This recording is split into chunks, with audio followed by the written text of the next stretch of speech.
J'ai voulu poser la question, que pouvons-nous savoir des origines de l'homme ?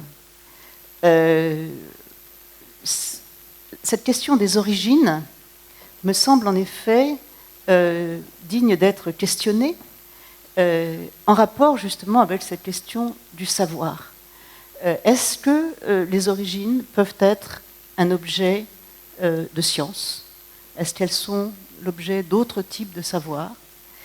Et voici par exemple une représentation de l'origine humaine qui nous montre bien qu'il s'agit là d'une représentation inspirée évidemment de l'idée de création et de la Bible, et de ce dernier jour de la création qui est la création par Dieu de l'homme.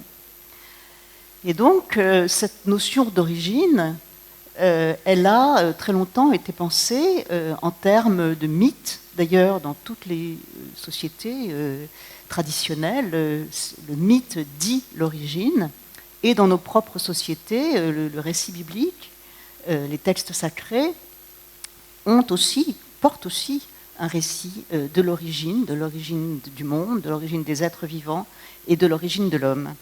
De l'origine de l'homme et de la femme d'ailleurs, puisque ce récit nous raconte non seulement la création de l'homme, mais aussi la manière dont la femme apparaît anatomiquement et aussi psychologiquement, comme la tentatrice, comme celle qui va ouvrir la voie de tous les péchés de l'humanité, en même temps que l'homme et la femme se trouvent environnés par tout ce monde animal qu'ils dominent, en quelque sorte, et se trouvent aussi voués à une existence de travail et pour la femme d'enfantement et de soins pour la famille. Il y a là donc toute une représentation extrêmement riche et codifiée de ce que sont nos origines. Alors il est évident que cet ensemble de représentations a informé pendant de longs siècles la vision de l'homme et de sa nature. Et ça a été un combat tout à fait important que d'essayer de percevoir autrement la manière dont l'homme a émergé depuis ses origines animales. Et de façon tout à fait heureuse, mon exposé suit tous les commentaires précédents sur justement certaines capacités animales qui nous étonnent et qui singulièrement montrent que nous ne sommes pas si uniques que ça à faire ce que nous faisons dans la nature. En tout cas, essayer de repenser donc la place de l'homme dans la nature, c'est le titre d'un livre de Thomas Henry Huxley, Man's Place in Nature, de 1863, qui pose l'idée que l'homme est l'objet, a évolué jusqu'à ce que nous sommes, et qu'il partage avec les grands singes un certain nombre de caractères anatomiques qui prouvent qu'il a avec eux un ancêtre commun. C'est cela que veut dire l'homme descend du singe. Et donc ce changement de paradigme, eh bien, il va se réaliser au milieu du XIXe siècle, et donc contre ces dogmes religieux vont se constituer des sciences de la préhistoire humaine. Ce sont des sciences qui vont inscrire désormais l'existence humaine dans l'immense profondeur des temps géologiques, qui vont inscrire l'histoire humaine en rapport avec celle du monde animal dont il procède.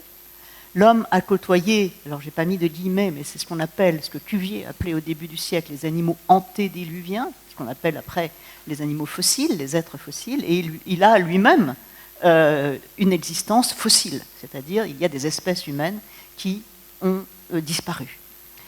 L'homme est un animal soumis au même processus évolutif que l'ensemble du monde animal. Il trouve son origine dans un ancêtre qu'il partage avec les grands singes. Toutes ces propositions vont se trouver défendues ardemment défendue à partir du milieu du XIXe siècle, selon des temporalités variables, et en particulier l'évolutionnisme darwinien. Donc Darwin publie L'origine des espèces en 1859 et La descendance de l'homme en 1872. Ces textes ont une faible influence sur la constitution de la préhistoire à ses débuts. Et c'est surtout en France, d'ailleurs, que cette science va se constituer. Alors, je cite ici Boucher de Perthes, qui est un personnage haut en couleur, amateur, douanier de ses professions, poète à ses heures, métaphysicien, et aussi passionné d'archéologie et de préhistoire. Mais il est évident que Boucher de Perthes cristallise à son époque, c'est-à-dire au début de la deuxième moitié du XIXe siècle, tout un tas de recherches de pionniers qui ont, pendant les années, à partir des années 1830, jusque dans les années donc 1860, découvert un certain nombre de traces fossiles, soit d'hommes, soit d'animaux associés à des outils manufacturés de main d'homme, et ont tenté d'affirmer l'existence préhistorique de l'humanité. Mais c'est Boucher de Perthes qui, en tout cas en France, est reconnu comme le père de la préhistoire parce qu'il s'est battu devant les autorités officielles, devant l'Académie des sciences, pour justement cette reconnaissance qui n'a pas du tout été facile en un moment où les croyances religieuses d'une part, les convictions de Cuvier d'autre part, imposaient une courte durée de l'existence humaine et l'inexistence de l'homme fossile. L'homme était apparu après que tous les autres animaux avaient disparu. Donc on a là dans un changement de paradigme, changement de représentation. Et alors on a parlé beaucoup depuis le début de ce marathon, on a beaucoup parlé de preuves. Et il me semble que c'est là un des éléments les plus riches, les plus intéressants de ces sciences de la préhistoire, qui ont dû justement mettre au point un ensemble original de preuves qui parvient à rendre compte d'un matériau extrêmement difficile à recueillir, difficile à interpréter, un matériau fait de... Alors on parlait de faits aussi, mais les faits, ce sont des traces, ce sont des éléments rares, des morceaux d'os, des morceaux de cailloux, donc quelques fragments fossiles, quelques objets de matière dure à partir desquels il va falloir reconstruire des mondes. Et ces mondes, eh bien, ce sont des mondes qui se développent sur des millénaires et des millions d'années.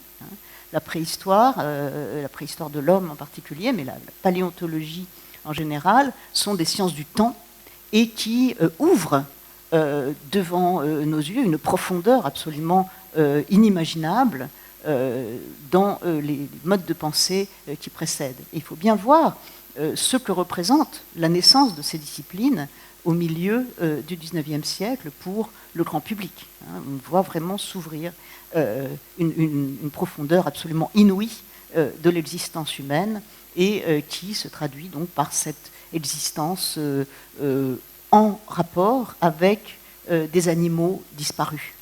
L'homme est contemporain des mammouths, il est contemporain des rhinocéros laineux, il a été contemporain des ours des cavernes. Et voilà donc que le monde change complètement dans la vision qu'on peut en avoir à ce moment-là. Et science du temps, donc, science aussi qui exige la collaboration de multiples disciplines, vu la rareté du matériau, vu la spécificité de son objet, et elle mobilise en quelque sorte toutes sortes de savoirs, en particulier la géologie évidemment, qui est à cette époque la reine des sciences et qui va ouvrir vraiment la possibilité de la démonstration, je le montrerai tout à l'heure. Elle va sciences donc de la biologie, l'anthropologie, qui est une des sciences reines à cette époque, avec toutes ces failles aussi, toute sa référence aux races et à des classifications qui sont aujourd'hui périmées, mais qui sont importantes à cette époque. Et puis, réflexion sur les cultures. Alors, on parlait tout à l'heure de culture. mais vous saurez que pour un préhistorien, une culture, c'est quelque chose... Alors, ça répond à peu près à la définition qui a été donnée tout à l'heure, hein, ce qui se transmet, etc. Mais quand vous voyez ce que c'est qu'une culture pour un préhistorien, c'est vraiment très pauvre. C'est quelques cailloux. Hein. C'est ce qu'on appelle des cultures lithiques. Hein. Donc, des objets qu'on classe par leur forme, par leurs usages présumés. Parfois, ce sont des foyers, des sites d'habitat. Parfois, dans les périodes les plus récentes, ce sont des œuvres d'art, des grottes ornées ou de l'art mobilier. Mais ce qu'on appelle culture préhistorique, c'est vraiment quelque chose de beaucoup plus limité que toute cette richesse qui naît pour nous du langage et de la transmission par le langage. Les cultures préhistoriques, évidemment, ne se transmettent pas par le langage, ni par l'écriture, puisque ce qui est la préhistoire, c'est ce qui précède l'invention de l'écriture.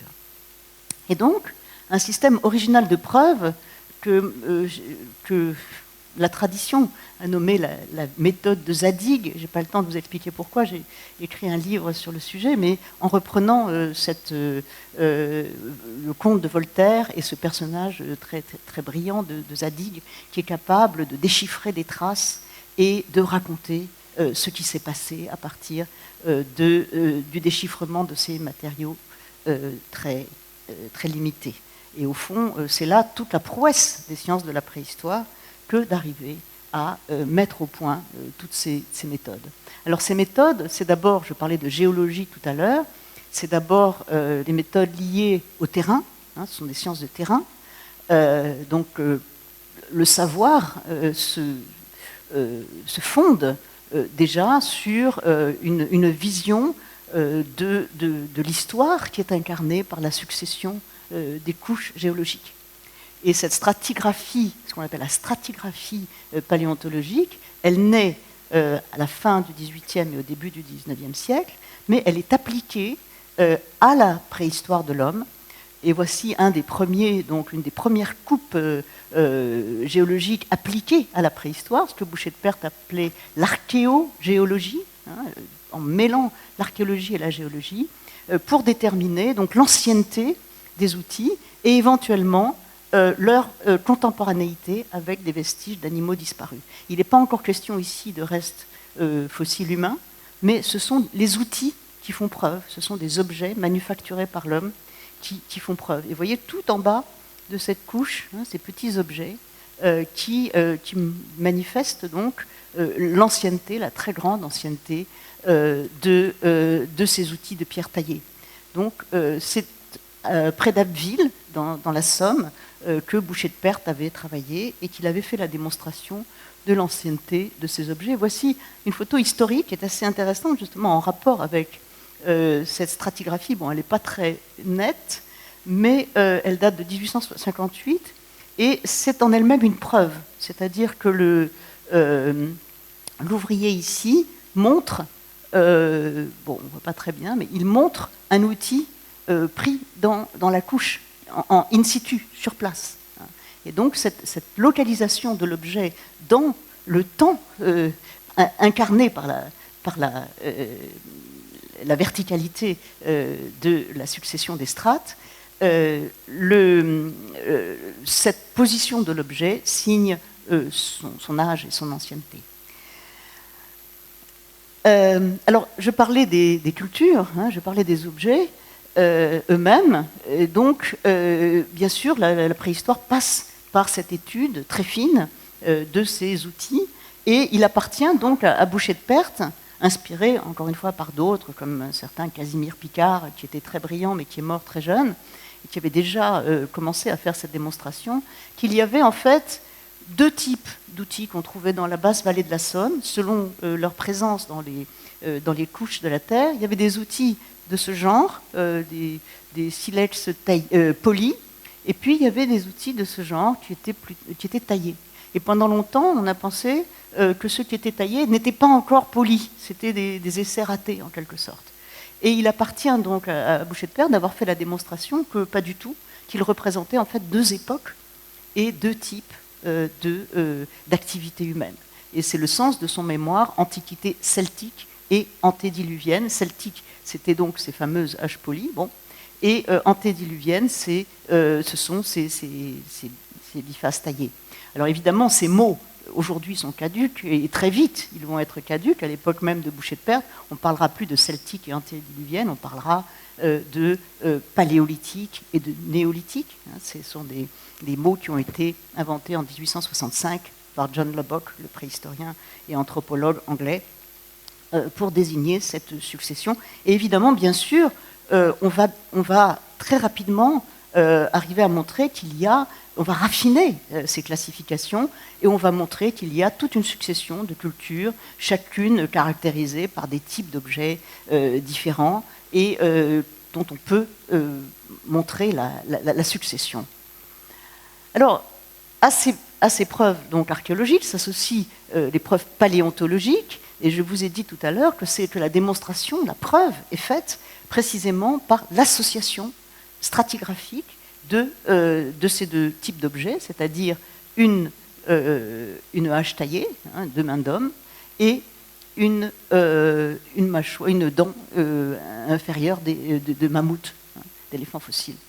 Et donc, on savait déjà depuis longtemps, on savait depuis la fin du XVIIIe siècle que le mammouth était un animal disparu, fossile, et Cuvier l'avait très bien décrit, mais là, on avait la preuve, puisque les deux étaient réunis dans les mêmes couches, qu'ils avaient été contemporains et que les hommes, donc, avaient vécu en même temps que ces animaux. Alors évidemment, de là suit toute une mythologie du rapport de l'homme et du mammouth qu'on va trouver illustrée dans beaucoup de romans de Rosny Aîné et d'autres au début du XXe siècle. En tout cas, ça fait rêver évidemment tous les contemporains que cette nouvelle façon d'envisager l'existence humaine. Et puis, les preuves paléanthropologiques. Alors je vous ai dit que pour cette époque donc des années 1860, on n'a pas grand-chose à se mettre sous la dent. On a l'homme de Néandertal qui a été trouvé en 1859, mais il reste encore très controversé. Alors Boucher-de-Perthes va croire trouver cette preuve dans cette fameuse mâchoire de Moulin-Quignon, près d'Abbeville, qui en fait va se révéler être un faux. D'ailleurs, on voit très bien que ça ne peut pas être un fossile ancien, il a un menton d'ailleurs tout à fait moderne, et c'est un des faux. On parlait tout à l'heure des fraudes, et des supercheries et de la morale scientifique. C'est le résultat de la division du travail. Il y avait les ouvriers qu'on payait pour trouver des choses, et puis les gens qui les commanditaires, et ce genre de phénomène pouvait évidemment arriver. Mais on va trouver bien vite d'autres fossiles, eux authentiques, comme le fameux homme de Cro-Magnon, qui va être trouvé aux Aisies, dans la vallée de la Vézère, en Dordogne, en 1868, et qui est tout à fait impressionnant. Il est trouvé dans un contexte stratigraphique du Paléolithique supérieur, mais il y a à peu près, aujourd'hui, nous savons que c'est à peu près 30 000 ans, mais il a cette structure à la fois familière de son crâne. Il a un front tout à fait droit, tout à fait lisse, sans superstructure, un os très épais, et pour les chercheurs de cette époque et aussi pour le grand public, eh bien, il représente un ancêtre tout à fait présentable, alors que, comme je vous le disais, Néandertal était beaucoup plus difficile à accepter. Je vais en parler un peu plus longuement tout à l'heure. Voilà. Donc, et puis, alors, je fais un grand saut, évidemment, mais à ces preuves donc géologiques, archéologiques, paléontologiques, vont s'adjoindre, alors beaucoup plus tard, et très récemment en fait, d'autres types d'investigations qui vont se nourrir de la biologie moléculaire et de la génétique, et qui vont donc s'intéresser à la parenté des espèces actuelles et établir donc leur phylogénie, leur évolution, jusqu'à même pouvoir cartographier le génome des espèces éteintes. J'en parlerai pour finir.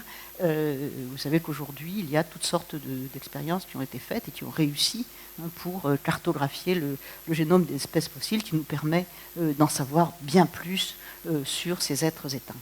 Donc il y a tout un ensemble de techniques et de preuves qui sont avancées dans cette détermination de l'évolution humaine et de cette histoire préhistorique de l'homme, et aussi des techniques de datation, méthodes stratigraphiques évidemment, qui, comme je vous le disais, donnent une idée relative de l'ancienneté des vestiges, mais aussi datation absolue, qui sont mises au point petit à petit et qui vont, à partir des années, du début du XXe siècle et plus encore à partir des années 50, donner de plus en plus d'éléments pour déterminer l'ancienneté absolue de ces vestiges. Alors, après tous ces éléments de preuve, après le recueil de toutes ces preuves et de tous ces faits, si l'on veut, eh bien, la question est celle de leur donner sens, et celle de reconstituer les êtres fossiles. Alors, reconstituer les êtres fossiles, c'est reconstituer leur anatomie, c'est reconstituer leur environnement, et c'est reconstituer aussi des cultures et des sociétés. Et enfin, c'est reconstituer une évolution, de redonner sens à leur succession à travers des processus évolutifs. Alors, je n'aurai pas le temps de vous faire toute une histoire de l'évolution humaine, j'aurais bien aimé, mais le temps m'est compté. Je vais prendre quelques exemples pour essayer de vous montrer à quel point ces reconstitutions font état d'éléments objectifs et factuels, mais aussi sont tributaires de l'incidence d'idéologies et de l'impact d'idées religieuses, d'idées nationalistes, de représentations racistes et aussi sexistes. Et il faut bien voir que la préhistoire, justement, par cette rareté de son matériel et de ses preuves, par aussi cet enjeu presque mythique de cette quête des origines, est aussi l'objet de toutes sortes de projections qui se voient bien tout au long de son développement. Et je pense qu'il ne faut pas se voiler la face et voir la science comme dans sa pureté absolue pendant tout son développement, mais au contraire, et c'est un peu mon métier, il est important aussi de démasquer les idéologies, les biais, comme on dit, qui ont souvent influencé cette vision. Alors, bon, je vais prendre quelques exemples. Voilà, pour rendre hommage aussi à Yves Coppens qui vient de nous quitter. Lucie, la fameuse Lucie, donc Australopithecus afarensis, qui a été trouvée donc dans la Fare en 1974 et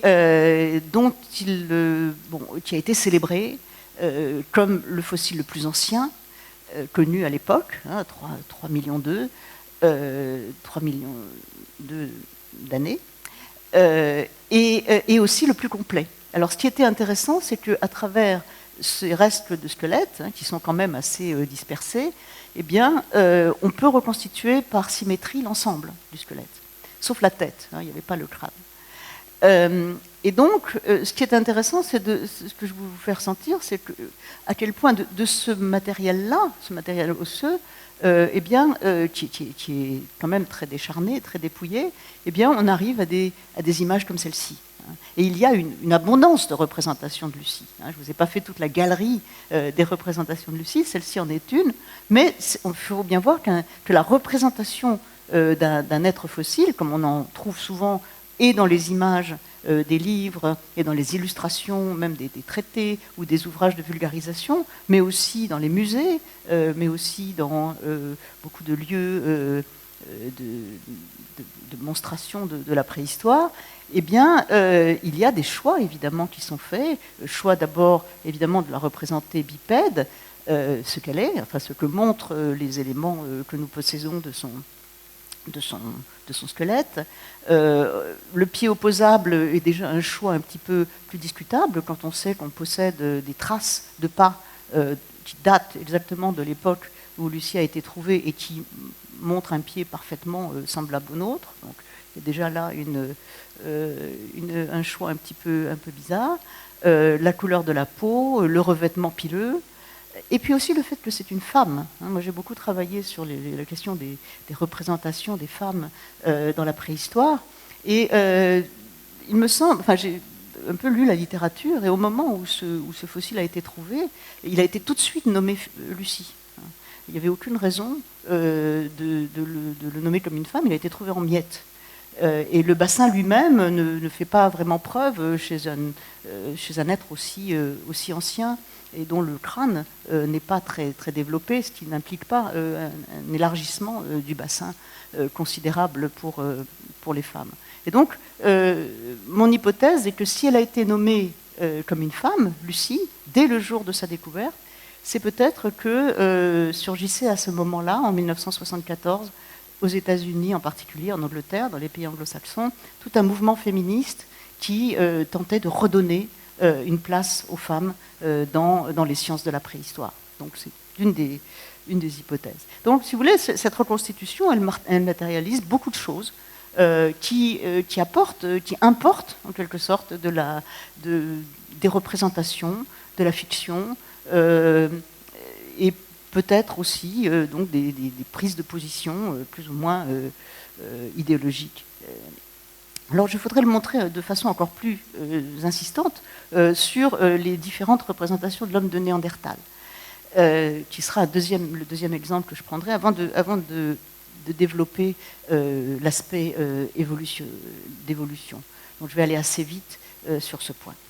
Alors, l'homme de Néandertal, donc voilà les restes qui ont été trouvés en 1856, qui a fait à l'époque, qui a été très très difficilement reconnu comme un être fossile. Il y a eu toutes sortes de débats, certains pensaient que c'était une forme pathologique, etc.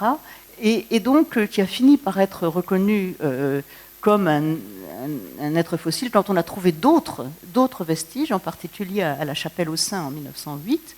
Et ce fossile a été étudié, très bien étudié, par le grand paléontologue Marcellin Boule, qui a fait un traité absolument magistral publié en 1911-1913. Et Marcellin Boule, tout en ayant une vision scientifique très, très, très objective de ce fossile, et tout en l'ayant décrit avec, encore une fois, tout l'appareil scientifique souhaitable, avait quand même une idée extrêmement précise de ce que c'était que ce néandertalien. Ce n'était pas du tout un ancêtre, c'était une forme humaine, enfin une forme qui nous précédait, mais qui n'était qu'une forme très primitive et sauvage, qui n'avait rien à voir avec l'Homo sapiens qui a été découvert peu après, l'homme de Cro-Magnon. Et voilà l'image que Marcellin Boule, le scientifique, a demandé à Kupka, et qui a été publié dans les journaux en 1912, en même temps que son traité sur l'homme de Néandertal. Et vous voyez que là, c'est un être à l'expression sauvage, terrifiante, armé d'une vague massue. Et on trouve ici, bon, l'image est un peu plus grande normalement, on trouve ici des crânes décharnés qui suggèrent que c'est un être cannibale. Donc, vision fortement idéologique, hein, c'est un primitif qu'on veut nous montrer là, qui va se trouver donc modélisé dans différentes représentations que Boule va donner. Voilà encore une autre vision de l'homme et de la femme de la race de Néandertal, avec cette allure très, très simiesque et cette expression très, très, à la fois très, très pathétique et simiesque de la femme qui protège son enfant.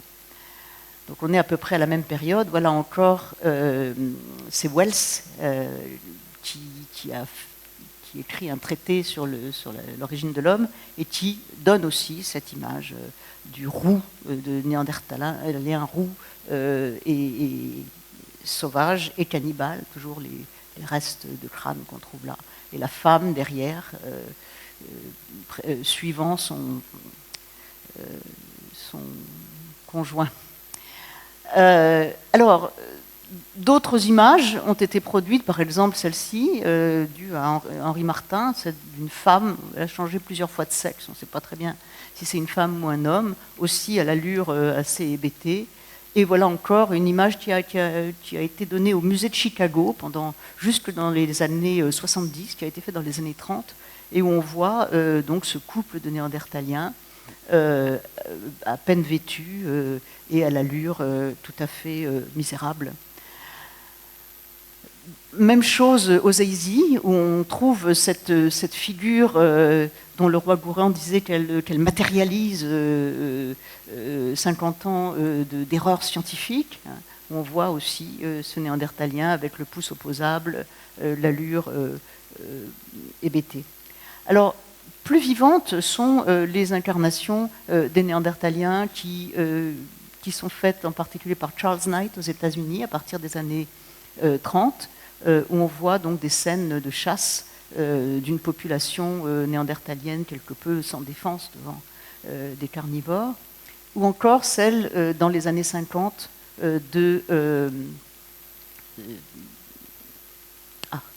c'est un illustrateur tchèque, Zdeněk Burian, qui donc montre toujours des Néandertaliens assez pauvrement vêtus, chassant le lièvre, et donc primitifs aussi dans leur mode d'être et dans leur mode de subsistance. Tout cela qui démontre en quelque sorte que ce ne sont pas des ancêtres, que c'est une branche en quelque sorte avortée de l'histoire humaine, qui n'a rien à voir avec nos origines.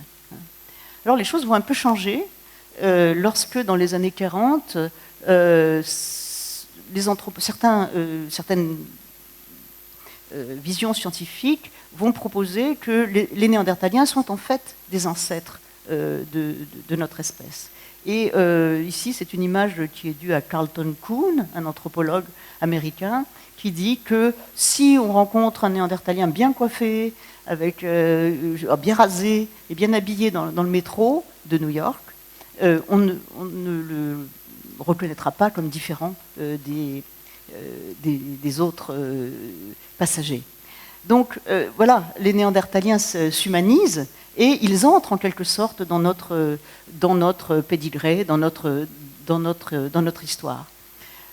C'est aussi le cas de toute une série de dessins de Maurice Wilson qui va donc mettre en scène cette famille néandertalienne de Gibraltar dans le site même, avec son environnement et ses activités qui sont finalement des activités humaines très, très classiques. Ici donc, réévaluation des cultures néandertaliennes, on voit un couple de Néandertaliens avec des outils, en pratiquant des activités techniques. Par exemple, cette femme qui tient avec ses incisives, il y a des traces sur les incisives qu'on a pu reconnaître comme étant liées à ces techniques de raclage des peaux, ou encore des scènes de chasse. Et voici par exemple une image d'un Néandertalien blond qui fait des outils. Et donc on est là vraiment dans une autre configuration, dans une autre vision de cet homme préhistorique. Ce que je veux essayer de vous montrer, c'est que, au fond, ces représentations sont très tributaires à la fois des avancées de la science, de la manière dont les scientifiques eux-mêmes changent leur vision de la place de cet homme dans la nature, et aussi de certaines images, de certaines représentations de la primitivité qui subsiste quand même ici, puisqu'on a aussi le pouce du pied opposable à ce pied-là. Et puis, de plus en plus aujourd'hui, vous avez peut-être vu l'exposition qui a eu lieu au Musée de l'Homme à Paris, qui justement insistait beaucoup sur cet aspect. Le fait que l'homme de Néandertal est finalement un humain comme nous, et nous verrons tout à l'heure pourquoi et comment cette humanité arrive à s'imposer à nos représentations. Et il y a tout un ensemble d'études sur la cognition de l'homme de Néandertal, non seulement à travers ses outils, mais aussi à travers des formes symboliques qui leur sont attribuées, que ce soit des sépultures, mais aussi aujourd'hui un certain nombre de formes artistiques dont on revendique qu'elles peuvent être le produit des Néandertaliens. Et voilà donc de nouveaux visages, de nouvelles représentations qui sont dues à Elisabeth Deynes, qui est une artiste plasticienne, qui a beaucoup œuvré justement pour une sorte de réhabilitation du regard de ces êtres préhistoriques qui finalement nous ressemblent, même s'ils ont quelques traits anatomiques différents. Voilà. voilà, ça c'est un autre John Birch, qui donne à ce néandertalien non seulement des yeux verts, mais aussi un regard malin et un sourire ironique. Bon, pour les yeux verts, on en reparlera tout à l'heure. Et lui, ça c'est un autre illustrateur américain qui donne à ce néandertalien une allure un peu nostalgique et peut-être un peu désespérée devant l'avenir qui se profile de son espèce qui va disparaître. Et voici une autre image intéressante du même Matterns, où on voit un essai de représenter les Néandertaliens comme un groupe plus ou moins matriarcal. C'est une hypothèse qui avait été avancée, où on voit qu'il y a une femme ici qui, au fond, semble dicter aux autres ce qu'ils doivent faire. Les autres la regardent avec respect. Et donc il y a aussi ce genre d'hypothèse qui se trouve matérialisée dans ces représentations. Ici, une autre vision de la sociabilité des Néandertaliens qui change complètement de tout ce qu'on avait vu jusque-là. Voilà encore une autre version du costume-cravate. Et puis, voilà une beauté, une baigneuse néandertalienne au musée de Krapina. Donc, toute une modification, tout un changement de l'allure de ces représentations à travers, encore une fois, les changements scientifiques et les changements idéologiques. Alors je vais maintenant passer à un autre chapitre qui va un peu éclairer ce que je viens de montrer et de raconter, et de vous montrer comment, au fond, ces variations du regard sur les fossiles, ils sont aussi liés à des représentations, non pas seulement de ce dont ils ont l'air, à travers les reconstitutions anatomiques, mais aussi de l'évolution de la famille humaine. Alors voici l'arbre d'évolution abstrait que Darwin avait dessiné, et qui est un peu le guide pour les paléontologues. Donc ça date de 1859, qui est un peu le guide pour la reconstitution des lignées fossiles et leur évolution. Et vous allez voir que dans la vision du devenir humain, dans la vision de l'évolution humaine, eh bien, cette directive darwinienne, qui est très sophistiquée, je n'ai pas le temps de vous la commenter, mais elle donne énormément d'éléments sur ce que c'est que le processus évolutif, toutes ces lignées qui remontent en fait à quelques lignées communes et sans doute à une origine, dans l'esprit de Darwin, à une origine commune, et puis qui se distribuent à travers des formes qui vont se diversifier, qui vont être sélectionnées, dont certaines vont disparaître, d'autres vont continuer jusqu'à nous, etc. Donc il y a toute une vision très sophistiquée de ce que c'est que l'évolution dans ce schéma de l'arbre. Alors on va voir que dans l'histoire de la paléontologie humaine, des recherches sur notre évolution et sur notre origine, eh bien, cet arbre a été diversement interprété et diversement incarné, si vous voulez, à travers les recherches paléanthropologiques. Alors ici, je vous parlais tout à l'heure de ce livre de Thomas Henry Huxley de 1863, La place de l'homme dans la nature. Et voilà un schéma tout à fait intéressant qui correspond exactement à ce que Darwin pensait, c'est-à-dire que l'homme partage des caractères anatomiques communs avec tous ces grands singes, le gibbon, le chimpanzé, l'orang-outan et le gorille. Et on voit d'ailleurs, ils sont un peu redressés tous, et on voit qu'ils ont à peu près, à quelques différences près de proportion, une stature qui ressemble. Alors, ce qui est tout à fait. Alors, ça, c'est le schéma que Darwin avait essayé de faire, qui est un schéma évolutif abstrait aussi, qu'il n'a pas publié, mais où on voit qu'il essaye de matérialiser cette évolution humaine, enfin, cette évolution des primates, ici l'homme, man, et puis ici le chimpanzé et le gorille, ici l'orang-outan, ici le gibbon, et puis là les singes du Nouveau Monde et les singes du Vieux Monde. Pour Darwin, l'homme venait d'Afrique, puisqu'il ressemblait aux singes de l'Ancien Monde. Et Darwin avait raison. que nous savons aujourd'hui que l'homme vient d'Afrique. Donc ça, c'est un arbre qui correspond à peu près à l'image que Huxley nous avait donnée.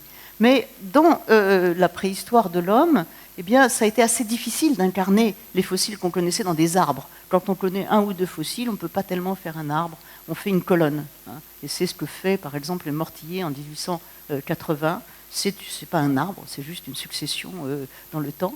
Alors, Haeckel, le grand successeur, enfin, admirateur de Darwin, mais qui n'était pas tellement darwinien, fait aussi un arbre. Alors, il fait plein d'arbres. C'est un grand dessinateur qui aime faire des courbes et toutes sortes de mélismes iconographiques. Mais cet arbre-là n'est pas non plus darwinien, puisqu'on voit qu'il va en ligne droite vers l'homme, et puis que toutes les autres branches sont des branches adjacentes, hein, et ce n'est pas du tout cette évolution buissonnante qu'avait dessinée Darwin. Et pourtant, cet arbre, on le trouve partout, hein, mais il est porté par une vision de l'homme comme aboutissement de l'évolution. D'ailleurs, c'est Pedigree of Man, hein, c'est vraiment l'homme comme couronnement de l'évolution et couronnement, la fin, en quelque sorte, de cette évolution. C'est la même chose ici, chez Teilhard de Chardin. Hein, ça a été publié dans les années 50, mais ça a probablement été dessiné avant. Et Teilhard avait aussi une vision de l'origine humaine et de l'évolution humaine qui était peu ou prou en ligne droite. Et vous voyez ici, tout à fait en haut, ce point oméga qu'il dessine. Pour lui, le point oméga, c'est la rencontre entre la matière et l'esprit, entre l'homme, l'âme humaine et Dieu. Voilà. Et donc, pour lui, donc, il y a cette espèce de montée en ligne droite, hein, des êtres, enfin de l'homo sapiens, hein, ou des pré-sapiens, qui est destiné à aboutir à cette rencontre avec Dieu. Et pendant le même temps, eh bien, toutes ces formes qui ont été trouvées au cours de sa vie, hein, dans les années, à partir des années, les australopithèques depuis les années 20, hein, les pithécanthropes et les synanthropes aussi depuis la fin du 19e siècle et dans les années 1930, et les néandertaliens, toutes ces formes sont des écailles, dit-il, des écailles qui ont avorté, qui étaient destinées à périr. Hein. C'est des formes qui n'avaient pas d'avenir, en quelque sorte. Le seul qui avait de l'avenir, eh bien, c'était cet homme qui devait arriver jusqu'au sommet de la création. Bon, Teilhard était un bon géologue, il avait même participé à l'étude des synanthropes, etc. Mais enfin, en tant que... Oui. C'est vrai? Ah mon Dieu, il faut me le dire avant. Bon, alors, je termine. Alors, je termine. Je voudrais juste vous montrer ce schéma-là, qui est un schéma beaucoup plus... plein de points d'interrogation. D'ailleurs, il y a aussi plein de points d'interrogation dans celui-ci, hein, et qui montre à quel point, d'abord, l'évolution humaine s'est enrichie d'un tas de formes multiples, en particulier en Afrique. Il y a des formes qui sont contemporaines et même des genres d'hominines qui sont contemporains et dont on ne connaît pas très bien les relations phylogénétiques, d'où tout cet ensemble de questions, de points d'interrogation qui marquent l'histoire de la famille humaine. Et ici encore, et vous voyez que très prudemment, Ian Tattersall, qui est le plus grand paléanthropologue, un des plus grands paléanthropologues américains, propose donc des espèces de pointillés pour relier entre elles toutes ces formes, avec à la base de cette histoire donc Sahelanthropus tchadensis, Toumaï, qui a été trouvé par Michel Brunet, préhistorien, un paléontologue français au Tchad, Aurorine tugenensis, qui est aussi une découverte française. Et vous voyez que cette histoire est jalonnée de formes dont on ne connaît pas très bien les liens, mais sauf à déterminer leur ancienneté géologique et à supposer certaines parentés. Alors, juste si je peux terminer là-dessus, il y a aussi un nouvel élément qui est issu de cet important essor de la biologie moléculaire, c'est la mise en évidence d'hybridation. C'est-à-dire que l'arbre n'est plus seulement simple avec des branches qui partent comme ça, mais il y a aussi des coalescences de branches possibles. Et vous voyez ici ce modèle de l'assimilation, où on voit qu'il y a plusieurs sorties d'Afrique pour les hommes, les homos qui y étaient, et puis les Homo erectus qui se diversifient en différentes branches, puis les Homo sapiens qui en partent et qui vont se mélanger. Il y a des hybridations entre les formes anciennes et les formes nouvelles. Et ça, c'est une nouvelle vision de ce devenir humain qui nous renseigne sur sa très grande complexité. Voilà un modèle ici qui a été donné, qui vous donne quelques images de ces différentes introgressions entre différentes espèces, qui fait que c'est même plus un arbre, c'est vraiment un réseau qui nous ouvre sur une vision beaucoup plus complexe de cette évolution humaine. Voilà, juste quelques mots de conclusion. Donc, rechercher l'origine, c'est une quête qui est pleine d'écueils. Si on recherche une origine ponctuelle, miraculeuse, l'effet d'un fiat divin, de nombreux paramètres invalident la notion d'un saut ontologique qui marquerait l'avènement de l'homme à une étape ou une autre de son devenir. La recherche d'un seuil en deçà duquel on a affaire à du non-humain ou de l'infra-humain, c'est aussi une recherche caduque. De même, la recherche d'un chaînon manquant sur le fond d'un devenir linéaire, ce n'est pas une chaîne, l'évolution, on a montré que c'était un réseau, que c'était un arbre. La recherche d'un ancêtre, l'ancêtre est généralement introuvable. Quelqu'un qui trouve un fossile dit toujours que c'est l'ancêtre, mais en général, les ancêtres, on ne les trouve pas. Ce sont des petites populations qui ne sont généralement pas trouvées. Et puis aussi la question de la difficulté de délimiter les espèces en paléontologie. En réalité, ce qui se passe, c'est qu'on a affaire à une multiplicité d'espèces, parfois contemporaines, qui constituent la famille humaine et le genre Homo. Il est nécessaire de penser des continuités, des buissonnements, des enchevêtrements, des hybridations, des acculturations. Homo sapiens a été contemporain de plusieurs autres espèces humaines, les néandertaliens, les dénisoviens, Homo floresiensis, Homo luzoniensis, tout ça, toutes sortes de découvertes qui ont été faites récemment et qui nous renseignent sur cette multiplicité des espèces qui ont pu être contemporaines d'Homo sapiens. Donc Homo sapiens, ce n'est pas ce sommet de l'évolution qu'on a longtemps pensé, ni cette origine qui s'enracine très très loin, mais il est le produit de toute cette multiplicité, de tous ces embranchements et de toutes ces hybridations qui ont pu avoir lieu. L'approche de l'émergence humaine relève de modèles complexes qui inclut des paramètres biologiques, culturels, sociaux, environnementaux. Et on peut raconter des histoires, on peut faire des récits d'hominisation. Certains disent que les récits, au fond, sont des contes de fées, qui marchent comme les contes de fées, avec des combinatoires de séquences qu'on met dans un ordre ou un autre. Mais en fait, les récits d'hominisation sont des hypothèses scientifiques qui sont ouvertes à la réfutation. Voilà, je vous remercie.